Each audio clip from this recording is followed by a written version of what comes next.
Hi, everyone. Welcome to Compiling Your Story using techniques from compiler design to check your narrative. Before we begin, please make your phones not make noise. And also, when you get them, please fill out your surveys. They really help all of us speakers. I am going to get right to the good stuff. I can mathematically prove whether a line of dialogue is reachable or not in a narrative tree. And given a line of dialogue, I can produce a game state that could reach that line of dialogue. And I can also detect errors in your story without ever running the game. So that's the hook. My name is John Manning. I am 50% of Secret Lab. We're based in Australia. I'm a programmer on Night in the Woods. People like that. That's cool. I've written a bunch of books. I've helped on Marvel Create Your Own from Tap.Comics. And also, here's a cool tool that you can use. This talk is a talk for a few people. It's for narrative designers. It's for people who want to improve the logic in their story, that is, like the actual underlying procedural systems that drive branching narrative. It's for programmers who are implementing branching dialogue in games, and also for tools programmers in general. This will be a bit of a code and logic-heavy talk. I'm going to try and keep it as approachable to as many groups of people as I can. You don't need to take photos of every slide. My Twitter handle is at the lower right-hand corner of the screen, and I'll be tweeting a link to the slides afterwards. Cool.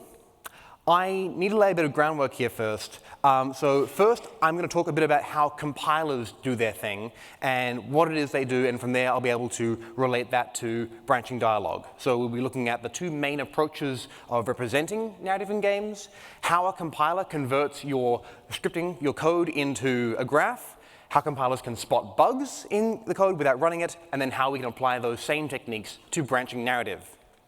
So there are two main ways that we represent dialogue in games. One is nodes, the other is scripts. In a node-based system, we have boxes with lines between them. And in a script-based system, you write basically a script. It can be a scripting language. It can be a domain-specific language. There's a few different things.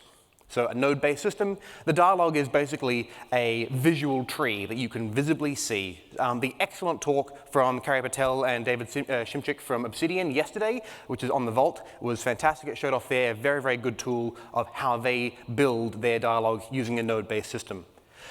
These are generally built using tools. They're very, very easy to read and visualize, but they can be quite fiddly to construct because you often need to create a new node for every line of dialogue. So some very common tools that exist for this include ChatMapper, RDC Draft, and also lots of bespoke internal tools that are specific to a team or to a game. Script-based systems, by contrast, use a script-based approach. So you type it in some language. For example, Lua is very, very, very common, and I know that Double Fine uses that a lot. So lines of code are lines of dialogue, and also you use special syntax to represent choices and things like that. Now, the upside to this is it's very easy to read. It's very easy to write. It's a bit harder to read and infer the tree structure. And it does require a bit of programming knowledge. So you have to train up anyone who doesn't already know how to do that if they're on your narrative team. There's often lots and lots of internal tools. So I don't think that there's very many industry standard ones. I think Ink and also my tool, Yarn Spinner, are getting popular, but I don't know of very many general purpose script-based dialogue tools for games. Often this is done by writing the whole thing in a spreadsheet. So, and I'm seeing some people grimacing and nodding. So a hybrid approach is you could write a system that uses a node-based visual tool. Each node contains a script, and then you would draw lines between those nodes based on what the script contains. Now, this combines advantages of both, because it makes it easier to look at the dialogue structure and see what the overall structure of the plot is going to be, but also you can then drill down into a node and look at the low-level detail as well without having to worry about a mess of overlapping lines. Of course, the downside is, it requires much more custom tooling. So, some examples of hybrid approaches that we've seen, Twine, of course, is quite famous. It is a hybrid system in which each node is a script, and then the nodes are linked to other nodes, depending on what the scripts say. My tool, Yarn Spinner, is a system that was inspired by Twine. It was originally written for Night in the Woods and has now been used in a variety of games. We actually see it used a lot in jams. Like a lot of game jams use this because it's very, very easy to get started. This is not a pitch for using Yarn Spinner, although I do recommend it. It was also used in OKKO Let's Play Heroes from Cartoon Network. I think that was a really, really cool thing. And what Yarn Spinner is it's the part of the Yarn system that actually does the work of compiling and executing Yarn code. So to give you an example of what that looks like, this is a screenshot of the Yarn editor with some of the source code to Night in the Woods open in it. This is actually the part of the dialogue used for May's mother. And you can see that it's a collection of nodes. Each one is linked to another, very similar to Twine, very similar to many other tools you might have seen. Drilling down closer, we can see that every node contains scripts. So each node can contain a chunk of script. That script might be a single line of dialogue. It can contain multiple lines. We leave that up to the writer. Generally, what we find is that writers prefer to create new nodes when there's an important branch in the plot, so which means you can see that the high-level structure is there, but then you can have low-level, less consequential choices hidden away inside the nodes. So you can basically get best of both worlds. So the actual scripting language used in Yarn Spinner is designed to be simple for someone whose primary role is not a programmer. So it was originally designed for one person in mind, and that was actually Scott Benson, who was the lead artist and also lead dialogue writer, and therefore couldn't also be a programmer as well, because there's only so many things that'll fit in the human brain. So there's a lot of little quality of life features, like this very, very concise syntax for writing small choices and that kind of stuff. So this is a very, very simple programming language, but it is a full programming language. And we have a full compilation toolchain that exists to support it. So that's cool, but like I just mentioned, because this is a language, we have a compiler for it, just like compilers exist for languages like C# and Lua.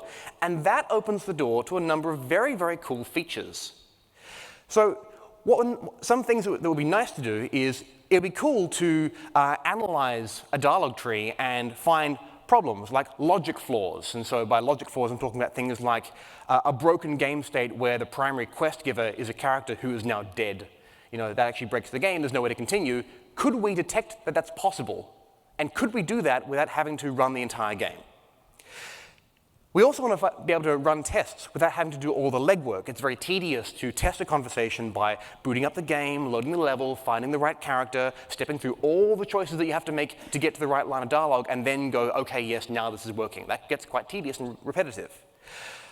We can't skip straight to the line, though, because if we did that, then we aren't guaranteed that the game state would be representative of how a player could actually get there. So we end up going, okay, well, I guess we'll just have to do all that legwork. So what can we do to automate this testing and bug checking? Well, one way to go about this is to realize that dialogue trees have a lot in common with computer programs. We step through them one line at a time, we gather input, we perform some logic based on that input, and we modify game state or program state. So compilers already do this. So we can analyze our dialogue trees using the exact same techniques. So we started to look at how other compilers, how real compilers, and I'm using air quotes for that, even though I move my fingers, it's amazing. Yarn Spinner compiles all of its scripts into an intermediate representation, a bytecode. Many other languages do this. Python, .NET, Lua, they all use a bytecode machine to represent their after compilation. And one famous example is the LLVM compiler infrastructure, which is used for like C and C++, and you likely have used software that has been compiled with LLVM. Compiles this bytecode to this intermediate format for analysis and optimization before compiling it onward to the final machine language. So if we're thinking about applying this technique of, oh, compilers can spot bugs, how do we apply that to our dialogue trees? First of all, let's think about how a compiler actually does the work of spotting certain classes of bugs. Let's look at an example of how LLVM spots one kind of error. Here's some C code. There's a bug in it, and I'm not going to stay on the slide for long because we have a lot to get through, but there's a bug in this, and it's not immediately obvious. The bug is, in fact, this, that printf can never ever be reached. And the reason for that is not instantly obvious. There's no like return statement that's out of place that would give the whole game away. So how did the compiler realize that printf could never be run? Well, here's how it did it. It compiled the language to its intermediate bytecode. It broke the bytecode into what it calls basic blocks, which are straight runs of code that have no other entry points other than the start and no exit points other than the very end of the run. It found all of the paths that connect all the blocks together, and then it tested every possible path to see if it was logically possible. And then it found that there are, in fact, no paths that are logically possible that can reach that line. So compilers work by parsing the source code and representing it as a machine language representation. What LLVM does is it converts it into this gibberish, which, trust me, that makes a lot of sense. It's very, very beautiful and clever.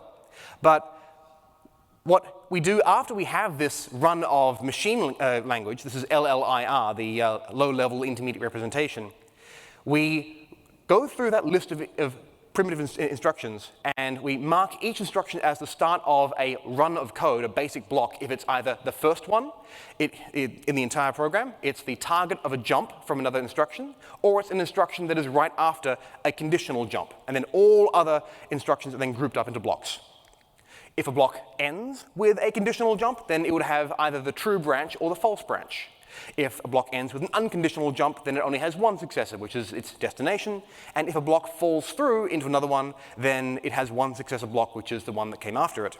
So with these rules in place, we can take that soup of instructions and turn it into a graph like this. So this is basically the flow chart explaining the possible ways that we could go from one part of the program to another, starting at the top and moving down, possibly taking the left path or the right path, depending on whether an if statement returned true or false.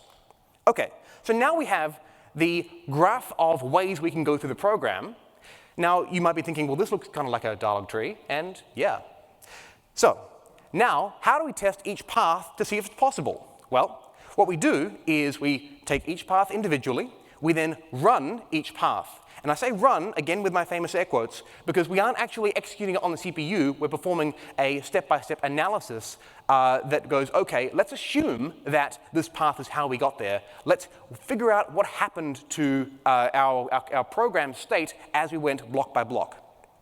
So whenever we encounter a test in the path, we represent the fact that we took the true path as immutable fact. It is true that x equals 1. OK, cool. Now we know this fact. We'll write that down. We'll keep going. And if we ever find a case that requires the path to say, well, x is equal to 1, but is also equal to 0 at the same time, that's a logical impossibility, and therefore the path is invalid. We just isolate and remove paths that are impossible like this. And if you find none, then therefore that block is never reachable. So here's that example again. We found that that printf line is not reachable under any circumstances. Here's a simplified version of that same graph that you saw a moment ago. Let's step through this just to really work the problem, and then we'll move on from there to narrative trees. So at the start of this program, we know that x equals 0, and we've hit this block saying a is greater than 0 and a is less than 5. And there's a true path we can take and a false path that we can take. Let's take a look at the leftmost path. It's colored in red. And so that's the one in which we take the true path, and then in the second if statement, we take the true path again. So we know that x is 0, but we don't know the value of a. But if we're taking the true path, then we know some facts about a. We know that it must be, well, let's actually represent this as some abstract value. We'll call it cat. So we don't know what the value of cat is, but we do know that cat must be greater than 0 and less than 5. So this is some information we've inferred. So now we step on to the next one. So x is now equal to 1. OK, we'll record that. So now we know more information about how x has changed. And we also know these facts, these constraints that apply to the value cat. OK, and then we move on to another block. This is one that is reached regardless of whether we took the true or the false path. And so we get more information. We know about a variable called b. b is equal to a plus 1. And again, we still don't know what that value that is being stored inside a, that value cat, is. But we do know that whatever b is, it's cat plus 1. So we can therefore infer that, well, b must be greater than 1 then, because it's 1 plus 0. So now we're getting more and more information, even though we don't have a full picture of what must be the case. So now, on this path, we take the true path at all times. So now, we assert additional facts. We already know that x is equal to 1. That's the first part of this conditional. And it also requires us, if we're taking the true path, that b is greater than 6. So we write that down. We assert that fact. Problem. b cannot both be less than 6 and greater than 6 at the same time. That's a logical impossibility. Therefore, this path could never happen. So we remove it. And by following a very similar path, we also remove the other way that we could reach that point. It actually would require you for x to be equal to 1 and also to not be equal to 1 at the same time. Again, an impossibility. So therefore, there are no paths that reach that printf, and the compiler has proven that there's no way to run that block of code. Okay, so that was a flowchart as applied to actual code as opposed to a dialog tree. Let's now apply it to game dialog. We can treat dialog trees in the exact same way as we treat control flow graphs of the kind that you just saw. And we can apply the exact same techniques. So my case study for this is Night in the Woods, a game that I helped on. It has a very large branching story, and there are a lot of conditional checks that are happening basically at any point in the game. So what day it is, whether the character has done certain things, who the character has spoken to, both in the entire game and also on the day, previous character history. And also the whole game was written in Yarn, which made it very, very easy for me to just apply my toolset to this. Let's take a look at one character in particular. This is Laurie, who's a very cool character. She's kind of a fan favorite, and also her dialogue is very simple to display on screen, which is always nice. So this is the first conversation, or part of the first conversation that you can have with Laurie. So this runs depending on the state of certain variables. So the lines of code that you see at the top part of the screen there only run if we're on Act 4, Day 3, and then we see these lines of dialogue. And then if that's not the case, then we see other stuff. Okay, so Yarn reads one instruction at a time and executes it. It converts our high-level Yarn script that you've just seen into a low-level bytecode. That low-level bytecode actually looks like this. It was designed deliberately to be in the same class of solutions to problems as the low-level intermediate representation that you saw before. So this is then taken, and we can derive a control flow graph. This is, in fact, the entire control flow graph of the character Laurie. Don't try and read that. I'm going to put it there to make it look complicated and impressive, and I hope that works. So once you have this control flow graph, we can now zoom in and start proving the reachability of certain parts. So here is a part of a conversation in which May and Laurie discuss a mural that is elsewhere in the town that has been vandalized, and they're discussing who might have done it. So can we prove that these lines of dialogue are reachable in the game? Is there a way for players to see this content? Well, we do the exact same thing as what we do for other kinds of code. We find all the ways you could reach it. We then test each way that you could reach it using this symbolic execution approach that I've outlined. We eliminate any path that is no longer valid, and then if there's any paths that are valid, then it's reachable. So some software that I used for working with this, the NetworkX Python library is amazing for working with this. If you're at all interested in graph theory, NetworkX is amazing. It's a great tool for doing manipulation and analysis. So what I was able to do is I asked it to generate for me a diagram showing every possible path through the nodes. And so there's many, many ones here. And the reason why there's so many is because it counts like one in which you go left then right, or right then left, as two unique paths. So they all get quite large. So this produces very large, very complicated diagrams, but don't worry, it's the computer's job to solve this. So here are the ways that the path reach its destination, and we can now ask questions like, for each path, which ones are valid? Now, we only care about, we particularly care about paths, nodes that are only reachable by a few paths, because they're quite vulnerable to situations where the only way to reach them is invalid. So for example, this node here only has one way to reach it. So if the only way to reach that is actually an invalid path, then that entire content is not reachable, and we've just wasted time writing it. And if you're working on a game that has voice acting and localization and everything like that, that's money wasted. So, as before, we pretend to execute the instructions, we record the changes, and then if we ever hit a situation where the facts contradict each other, then we say path is invalid. We use the Z3 library, or Z3 library, depending on how correct you are. This is a theorem prover from Microsoft. You feed it equations, and it can tell you if those equations can be true at the same time or not. It's like used a lot in circuit design, software engineering, serious science, that kind of thing. So here's a quick example of Z3 being used. We're declaring that there are two variables, x and y. We declare some relationships between those variables. So x is less than y is 5, x is not 4. And we ask it, can all these things be true at the same time? And it says, this is satisfiable. So yes. That's computer for yes. So we feed it the entire set of paths that can reach that chunk of dialogue in which Laurie and May discuss the vandalized mural, and it produces a big, long list of true and compatible ways that we can reach this. These are facts that can be true if we have reached that part of the dialogue. So this is an enormous OR statement, and this actually runs for multiple pages because there's several ways you could reach this point. So one possible way is this. So I've just basically highlighted one branch of that giant OR statement. So one possible way is when we are not in demo mode, because the content is not reachable in demo mode. We have met Laurie before. It's Act 2, Day 1. We have not already finished speaking to Laurie for the day. We can do some, our previous history of Laurie means that we can go and do some more stuff with her because that relationship has developed a little bit. We haven't already spoken about the mural, and also we know about the mural, we've seen it, so that was set elsewhere in the game. So now we know, conclusively, mathematically proven, that we can reach this part of the dialogue.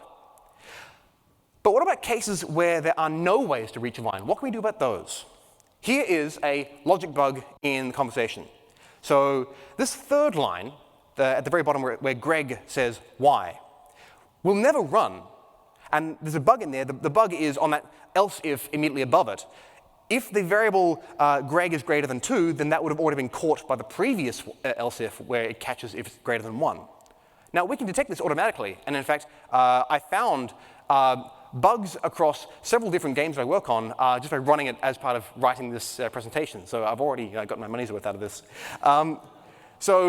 This is some output from the tool that I wrote for it. It basically said, this is not reachable, and here's why. It requires Greg to be not greater than 1, but greater than 2, which is a mathematical impossibility. So feeding it your dialogue trees, it's able to perform the execution and build the list of facts that would be true if this path was correct, or across all paths, and then tell you what parts are going to be incompatible with each other and why. So here we now know conclusively that this is not reachable and this is the reason why. All right, now let's make it interesting. Let's take this and flip it upside down. We now know about whether or not we can reach a dialogue point. But can we ask the same system, given a point in the dialogue, can we produce a saved game that is consistent with being able to reach it? Yes, we can. So often, as I've said before, testing conversations requires a very repetitive setup. You've got to, go to the level after booting the game, which might have taken a minute or two, find the character, talk to them, and again and again and again. And that, imagine that this happens late in game. Like, you might have an archive of saved games that you rely on, but, eventually, testing late game content always feels a little bit, precarious. So we could, as I said, jump straight to the line dialogue, but if you did that, then you aren't guaranteed that the state of the game is going to be valid for how an actual run of the game would work. So when we feed equations into the Z3 solver, in addition to asking it, are these compatible with each other, you can also ask it to give you an example. You can say, okay, well, if they can all be true, then prove it. Give me a value for x and a value for y that are true when all these are true. And it's able to say, well, one way in which x less than y, y is 5, x not 4, is the case where x is 0, y is 5. So that's it basically showing off. We can take our giant collection of facts that have been established as true as part of manually running the code, and we can plug that into the theorem prover, and it can generate for us the one possible state of the game that is true when we are talking to Laurie about the vandalized mural, which we can then write out to a save file, and then that's it. So this is incredibly powerful because now I can generate a save game file for any part of the game, and I'm guaranteed that it's going to be logically valid and representative of how a player could reach that point. We can also get more out of this if we declare more rules about how the story works that might not ever be part of your code, but do act as the underlying groundwork of your story. The way that you can do this is by declaring some facts about the game world that are always true. And then when you combine that with the additional assertions that the checker finds as it explores the dialogue tree, the system is able to then deduce a more complete set of facts about the world. So, another example from Night in the Woods. About halfway through the game, depending on which of two characters you spend more time with, the game flags one of those as your main friend, and then late game content is done with that friend. So if you've played Night in the Woods, basically this is the choice between Greg and B. So this code is run at the end of every day, and it has to be run at the end of every day because this is the, like, okay, let's check the game state. And so we run code that goes, if act is 2, day is 3, then if we've done more B friendship quests than Greg friendship quests, then we set the main friend of B to 1. So this code is run again and again. But here's another way to represent it by saying, okay, here are facts about the world that are always true. If act is greater than 2, day is greater than 3, then either Greg or B are your main friend. It is never the case that they are both your main friend at the same time. If Greg is your main friend, that means that you did more friends with him than with B. And if B is your main friend, that means you did more quests with her than with Greg. So these are all true at the same time. These aren't statements that you'd have to run. They're just facts. That's always true in the game world. Here's the same rules again, but expressed in a formal logical notation that we can feed into our theorem prover.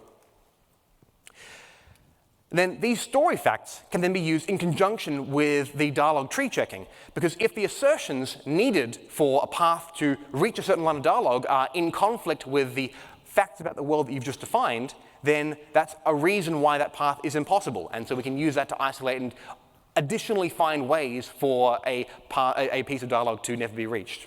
And we can also use these story facts to generate a more complete game state when asking the solver to give me possible variables, possible values for the variables. So in case you aren't familiar with Night in the Woods, here's an example from Mass Effect 1. So in Mass Effect, the player character can optionally choose to romance Kaidan Alenko or Ashley Williams. And so these facts are always in motion. They're always true about the game world. In Mass Effect 1, if you play the male Shepard, you cannot romance Kaidan Alenko. If you play female Shepard, you cannot romance Ashley Williams. If you ever romance Liara Tassoni, you cannot also romance any of the other characters. So here's the same thing with formal notation. So we can use these to guide our solver and use it to find narrative errors, logical narrative errors that exist inside of a game story. All right, so how do you use this? How do you put this into practice? Compile your story, compile your trees into some linear representation. Once you have a linear representation, you can then generate the basic blocks, find the links between those blocks, and build a control flow graph from that representation. You can then find the paths between those blocks and then trace them. So whenever you encounter a variable that you don't yet know about, then you can assume some information about it based on what the if statements are testing for. And then if you ever find inconsistencies between what those assertions say, then what you found is an invalid path. If there are no valid paths left, then the content is not available. Now, this set of techniques is not magical and foolproof. The main problem with this approach is that it doesn't handle looping systems very well, because it'll just keep finding the same information over and over again. You can detect cycles using tools like NetworkX, and what I actually do in my version is I just say, if there are any cycles at all, then I bail out. That's actually fine for Night in the Woods, because there aren't any loops, but that may not be the case for your game.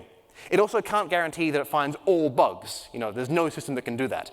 But this can find a certain common class of bugs, and I hope that it's useful.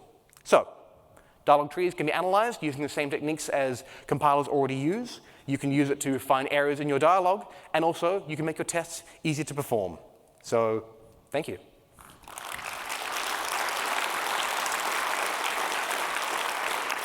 Cool.